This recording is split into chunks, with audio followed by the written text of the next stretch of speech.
Horma hau hareharrizkoa da. Hareharria harri-pikor txikiz osatuta dago eta harri sedimentarioa da. Normalean horia, laranja edo marroi kolora izaten da. Hareharria beira edo eraikuntzetarako erabiltzen da.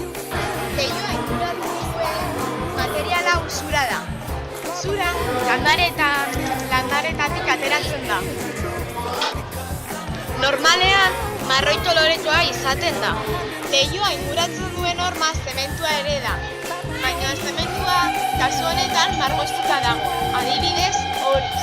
Hori taberna inguratzen duen lurra hareharria da. Hareharria kaltzitaz osatutako harri sedimentarioa da. Normalean gris kolora du eta batzuetan fosilak ere ditu bertan.